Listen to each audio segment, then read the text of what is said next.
Hey there, Scorpio Sun, Scorpio Moon, Scorpio Rising. Welcome to the new moon in Leo reading. The new moon is happening on Wednesday, August 16th at 5:38 a.m. Eastern Time Zone here in the U.S. You will want to check the description box below for the chart calculator if you don't know where it is in your sign. Also, I did a very long video where we really got into the details. There's a lot around the astrology of this. You can find the link to that video by following my Facebook group link. It'll take you there, and it's pinned to the top of the Facebook group. If you go in and you watch that video and you leave a comment when you come in through the Facebook group, that will put you in the drawing for a free reading, which I think that with the North Node the South Node having moved out of your sign, you might be ready for a little bit of direction. Might really be good, because we have overall here, we've got the compass, we've got the stars actually, but he's using a sextile. He is a sextant, sorry. He's using it to see where to navigate next. Where to navigate next? Why? Because you have the radish dragon of growth. So you have growth coming. You know what's interesting though is that there's sometimes that if you don't pull up the radishes at the right time, they get really bitter, right? So there's growth, but to get them so that they've got that sharpness to it, right? It's a sharp flavor. It is a surprise sometimes, but if you pick them at the wrong time, then they can be a little bitter. And so there's a timing aspect coming in through this. Look, you guys are showing up here. What is the action to take? We have the coffin, the transformation. In the area of the transformation in here, you have the bear, which is in the waters. It's in his emotional waters, easily snagging the abundance of opportunities that are coming through. So there is a need to kind of pull your energy in to allow for the healing to happen so that you can rise again, right? And so there is growth happening, but I think the growth is happening beneath the surface, and not everybody can see the growth, but you can feel the growth. You can feel the change. You can feel that is happening, and so you are being encouraged to be authentic to who you are, because the key to the situation is we have the birds, and the birds are always about communication. Now Mercury is in storm now, which means that communication is very muddled. It's in the house of Virgo. It rules this house, but it's the strategy. It's the house that strategy and organization. Thank you. So strategy must be the thing. Okay, this organization wouldn't want to come out for you guys. So, all right, so it is about how you think about things and the way you organize your mind around it. But what's interesting here is that we have these three birds, and it's either on an apple tree or a cherry tree. Actually, they're pink. It's hard to say. So this is blossoming abundance, right? And there's a lot of them that are blooming open, and so but some of them are still opening.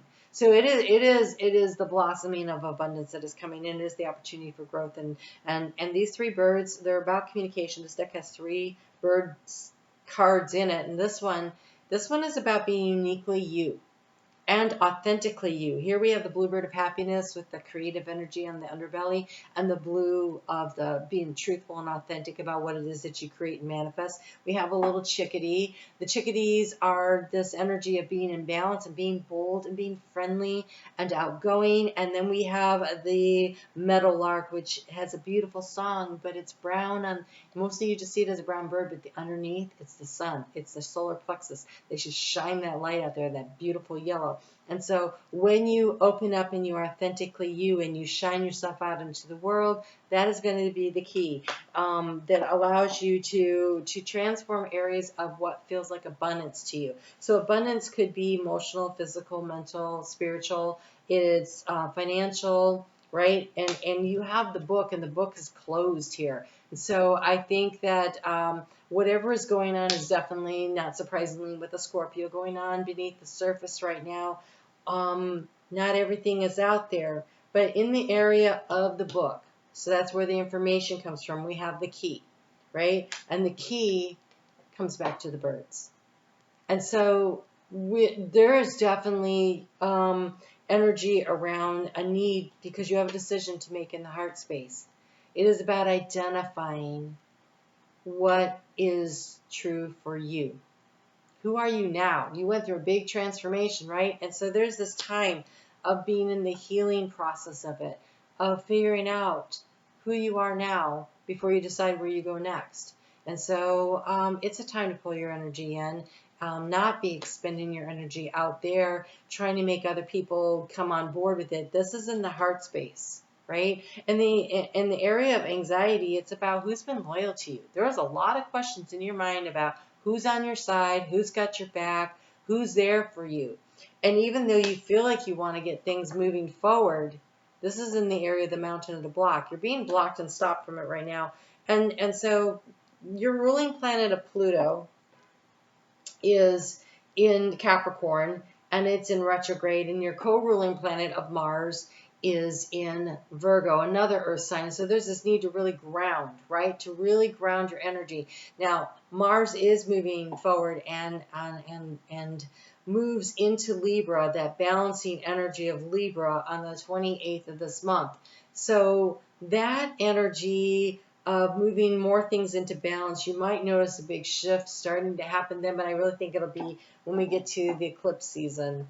We have an eclipse coming in your sign, a full moon eclipse on the 28th in Taurus, another grounded sign. And so I feel like there's a need to wait to see and then to release at that time, right? But right now it's about finding your direction. Finding your direction, but there is growth happening, and I just believe that this growth is primarily happening beneath the surface, because in the action to take, we have the tomb, right? The go to the ground, the pull your energy in, the rest, recuperation, the revitalization, and what are you anchoring into? This deck has two snakes, but this snake is shedding its skin in the light of the moon. It is a new moon. We have a new moon coming up right now on the 16th, right, in Leo. And so you're shedding the skin. You are transforming. You are growing, right? You've outgrown, right, the card of growth. You've outgrown a prior situation, and there's the shedding, and there's going to be a recalibration that's going to need to happen. And so I call it the integration period that happens over the next year and a half while the nodes move into the signs next to yours. Well, this new moon, and every new moon becomes a full moon. This one becomes a full moon in a year and a half, right as the North Node moves into Pisces and the South Node moves into Virgo. And so this year and a half, we're setting up this is a healing opportunity over the next year and a half. It is a recalibration. It's understanding where it is you want to grow. And growth, again, it feels like it's a little bit bitter. You know, it feels like this growth is it's been struggle. It's been a struggle. It's not been easy, right? You guys, I know, I've been doing your readings. And so here's the thing. You transform the situation by taking care of yourself, getting in touch with your emotional waters and taking the opportunities as they come to you. And again, the bear, you know, the grizzlies, they hibernate. And so this is a period of hibernation, and this preparation toward hibernation is looking around and seeing, what do you need right now? What do you need to do to bring into yourself in order to do this hibernation, to do this healing, to do this regeneration work? And so I would say that, you know, that eclipse that is happening in your sign, it's going to help clear a lot of stuff that hasn't already cleared, but I think that is going to be a much nicer one. Give yourself the space and the grace to be in the quiet. I'm going to get to these cards in a second, but they're still talking, so hold on. They're showing this, it almost feels like Four Swords energy, right?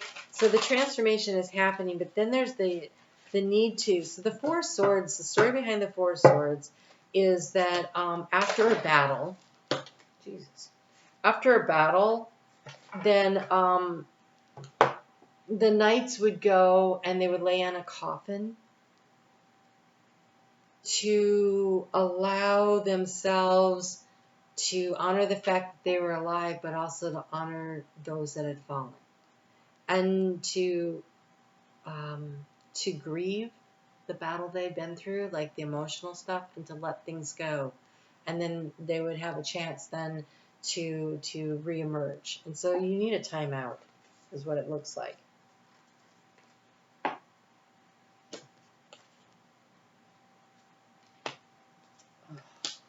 Okay.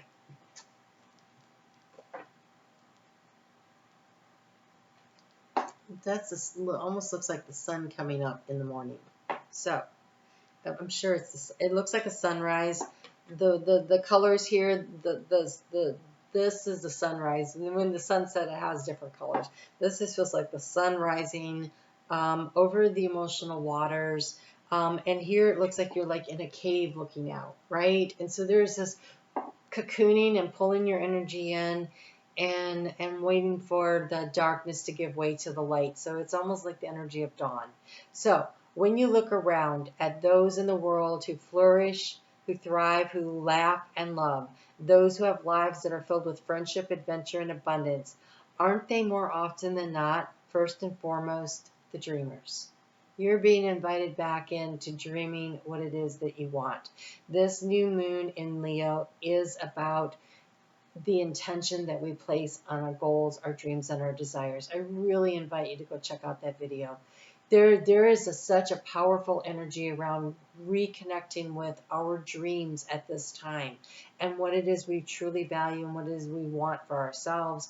And then over the course of the next year and a half, taking the kind of steps toward making that our reality. Because when that North Node leaves, in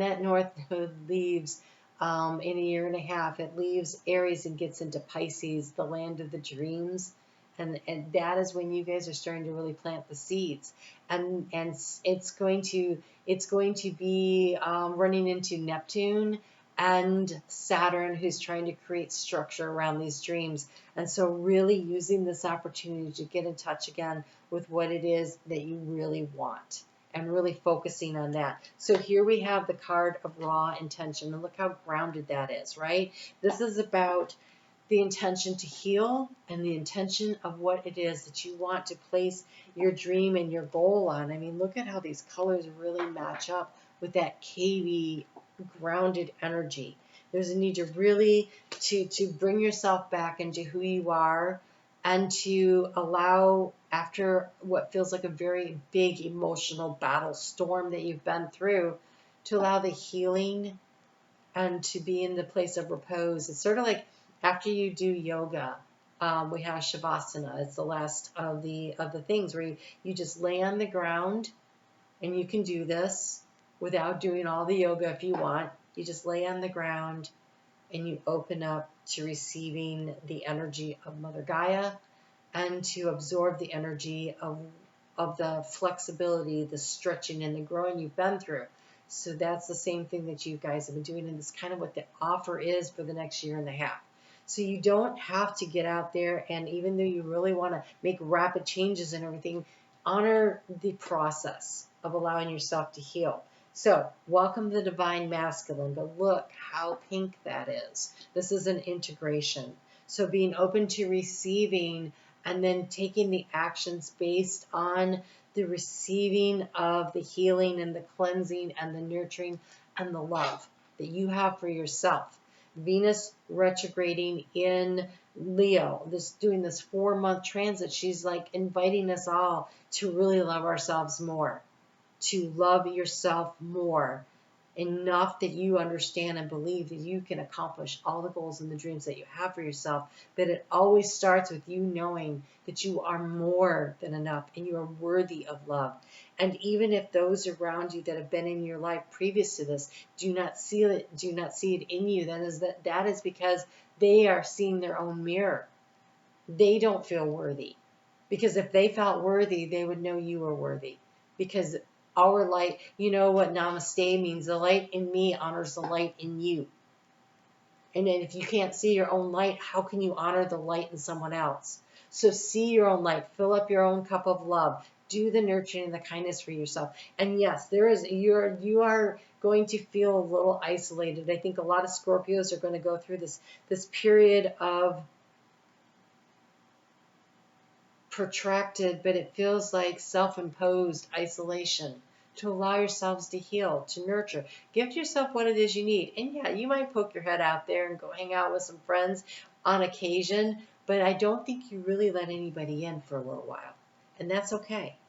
In your heart, though, you need to really open up to your higher self and to communicating with yourself with joy and love about what it is you want. Then you have the card of gratitude again. When you are able to legitimately start counting your blessings, when you start noticing that things happened for you and not to you, and I'm not saying they weren't difficult, okay? And sure they were. I, again, did your reading for the past year and a half. You guys were really going through it. There's a lot of planets that were squaring your nodes while you were going through this. It was a tough run. That had a lot of having to release and let go of things, and a lot of excavating of things that you tried to ignore that had to be, they were brought up to the surface and they had to be viewed, right? But in the middle of all this, there were the gifts of self-awareness, of understanding, and hopefully the gifts of learning how to truly love and accept yourself for who you are. And it is in this gratitude. Here we have this beautiful flower of life going on there. That is the dance that Venus does in the sky. As she makes her way through her retrogrades and as she goes around, she creates the flower of life. And so you're being asked to have gratitude for the journey and for what you're learning along the way, and have gratitude for yourself. And then you have the card of rise. This is a sunrise. You will rise again. You will rise like the phoenix. You will rise again. Okay? There's no doubt about it. If you choose to.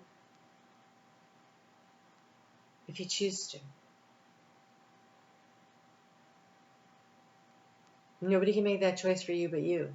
You have to choose to be the leader in your own life. To literally choose to rise.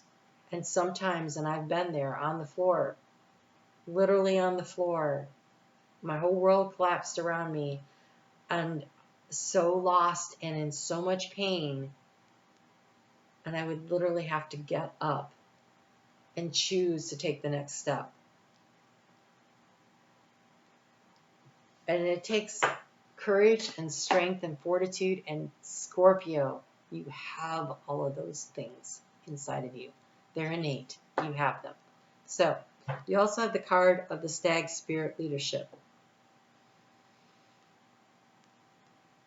A majestic stag stands atop a mossy knoll. Jeez. His nobility and grace are palpable. You can see the fog around his nostrils with every exhalation. He does not need to announce his might. Simply and utterly, he's powerful without word or proclamation. You may be asked to take on a position of authority. Even if you have been in the background in the past, this is your time to step up and shine. Remember that leadership isn't necessarily defined by age, status, or income. A true leader is someone who is commanding and passionate and motivating. They have a vision and they're able to make decisions with clarity and strength. The greatest leaders are those who know how to serve and act as stepping stones for others to reach their dreams. You empower others simply by being who you are, and who you are is enough. Who you are is more than enough. Are you willing to step into the light and be a leader for others?